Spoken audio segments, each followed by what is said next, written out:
Praise the Lord. இயேசு கிறிஸ்துவின் அன்பின் வாழ்த்துதல் உங்கள் அனைவருக்கும் தெரியப்படுத்துகிறேன். இன்று இயேசப்பா நம்மோடு என்ன பேசுகிறார் என்று நாம் பார்க்க போகிறோம். மத்தேயு 5ஆம் அதிகாரம் 7ஆம் வசனம். இரக்கம் உள்ளவர்கள் பாக்கியவான்கள், அவர்கள் இரக்கம் பெறுவார்கள்.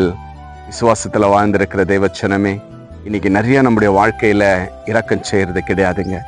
பகையிலே நம்ம வாழ்ந்து கொண்டு இருக்கிறோம். குடும்பத்துல பகை, சபையில பகை, நம்ம வேலை செய்கிற இடத்துல பகை, இப்படி அநேக இரக்கங்களை நம்ம என்ன செய்கிறோம்னாக்கா பகையாய் மாற்றி கொள்ளுகிறோம். பாருங்க, நம்முடைய வாழ்க்கையில எவ்வளோ பாவங்களை செய்திருக்கிறோம், ஆண்டவருக்கு விரோதமான காரியங்களை செய்திருக்கிறோம். ஆனா ஆண்டவராகிய இரட்சகர் இயேசு கிறிஸ்து அவர் இரக்கம் செய்து அந்த கல்வாரி சிலுவையில நம்முடைய பாடுகளையும் துக்கங்களையும் பாவங்களையும் அவர் ஏற்றுக்கொண்டு அந்த இரக்கமும் அன்பும் நமக்கு கொடுத்த தேவனாய் காணப்பட்டார். இன்றைக்கு நம்முடைய வாழ்க்கையிலும் பிரியமான தேவச்சனமே, நாமளும் பிறருக்கு இரக்கம் செய்ய வேண்டும். நம் இருக்கிறதை இன்னொருத்தருக்கு இரக்கமா இல்லாதவர்களுக்கு கொடுக்கலாம். நம் பேசாம இருக்கிறோமா, இரக்கம் செய்யுங்க. கிறிஸ்துவ பிள்ளைங்க, அவங்க ஏதோ ஒரு தவறு செஞ்சிட்டாங்களா, மன்னிப்போம், மறப்போம். இரக்கம் காட்டி கிறிஸ்துவின் அன்பில நம்ம வாழும் பொழுது கர்த்தர் சொல்றார், மகளே எல்லாவற்றிலும், மகனே உனக்கு நான் எல்லாவற்றிலும் இரக்கம் செய்கிற தேவனாய் காணப்படுகிறேன் என்று கர்த்தர் இதை பார்த்து கேட்டுக்கொண்டிருக்கிற ஒவ்வொரு தேவ பிள்ளைகளிடத்திலும் கர்த்தர் பேசி கொண்டிருக்கிற தெய்வமாய் காணப்படுகிறார். இரக்கம் செய்கிறவர்கள் பாக்கியவான். நம்ம யார் இரக்கம் செய்கிறோமோ ஆசீர்வதிக்கப்படுகிறோம் என்று வேதம் இன்றைக்கு நம்மோடு பேசி கொண்டிருக்கிற வேதமாய் காணப்படுகிறது. இன்றைக்கே ஒரு முடிவெடுங்க. ஒருவேளை குடும்பத்துல அண்ணன் தம்பி, சகோதர சகோதரிகள், குடும்பத்துல தாய் தகப்பன், கணவன் மனைவி பிரிந்து இருக்கிறீங்களா, பேசாம இருக்கீங்களா, இல்லை ஏதோ ஒரு விரோதத்தை நிமித்தமா தள்ளி இருக்கீங்களா, இன்றைக்கு ஒரு முடிவெடுங்க.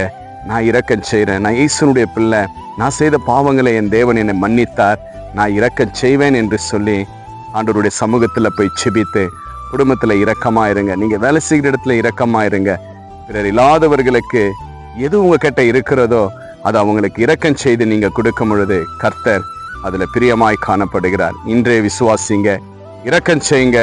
இயேசு கிறிஸ்து இன்றைக்கு உங்களுக்கு இரக்கம் செய்கிற தேவனாய் காணப்படுகிறார். இன்றைய விசுவாசிங்க, இரக்கம் செய்யலாமா, ஆண்டவர்கிட்ட செபிக்கலாமா, குடும்பத்துல சமாதானமா இருக்கலாமா. கர்த்தர் சமாதானத்தை கொடுக்கிற தேவனாய் இருக்கிறார். இரக்கம் செய்கிறவர்கள் பாக்கியவான் என்று விசுவாசிங்க. கர்த்தர் பெரிய காரியத்தை செய்வார். நாம் செபிக்கலாம். நேசிக்கிற பரலோக பிதாவே, அருமையான இந்த நல்ல நேரத்திற்காக ஸ்தோத்திரப்பா. இரக்கம் செய்கிறவர்கள் பாக்கியவான்கள்.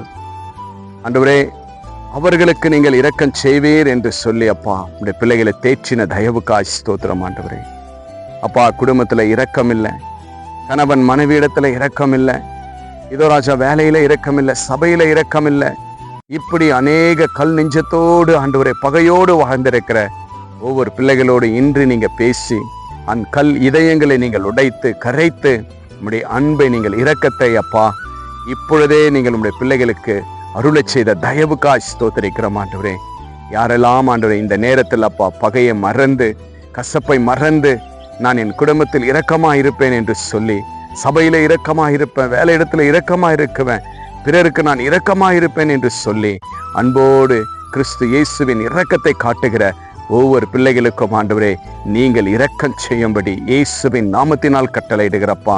இதோ ஆண்டவரே, நீங்கள் இரக்கம் செய்து அன்பு கொடுத்து கல்வாரி கொல்கோதா மலையிலப்பா எங்களுக்காக எங்களுடைய பாவங்களை அக்கிரமங்களை மன்னித்த இயேசு கிறிஸ்து நீங்கள் இரக்கம் செய்தீங்கப்பா. ஆண்டவரே வழிகிற ஆண்டவரே வருகிற ஒவ்வொரு தேவ பிள்ளைகளும் நாங்களும் இரக்கமா இருக்கும்படி இந்த நேரத்தை ஆண்டவரே இப்படி கிருபையினால் எங்களுக்கு அருளை செய்ததற்காக ஸ்தோத்திரம். இரக்கம் செய்கிற ஒவ்வொரு பிள்ளைகளையும் ஆசீர்வதிங்க. இதை பார்த்து கேட்டுக்கொண்டிருக்கிற ஒவ்வொருடைய பிள்ளைகளுடைய வாழ்க்கையிலும் அநேக இரக்கங்கள் அன்புகள் காணப்படட்டும். அப்படியா நீங்கள் நன்மை செய்ததற்காக ஸ்தோத்திரம். விசுவாசத்தோடு இரக்கம் செய்கிற ஒவ்வொரு பிள்ளைகளையும் ஆசீர்வதிப்பீராக. இயேசு கிறிஸ்துவின் நாமத்தினால் ஜெபிக்கிறேன் ஜீவனுள்ள நல்ல பிதாவே, ஆமேன், ஆமேன். இரக்கம் செய்யுங்க. இயேசு உங்களுக்கு இரக்கம் செய்வார். ஆண்டவர் செய்த நன்மைகளை கமெண்ட் பண்ணுங்க. இந்த வீடியோ உங்க ஃப்ரெண்ட்ஸுங்களுக்கு ஷேர் பண்ணுங்க. Have a blessed day. Jesus with you. Jesus loves you. God bless you.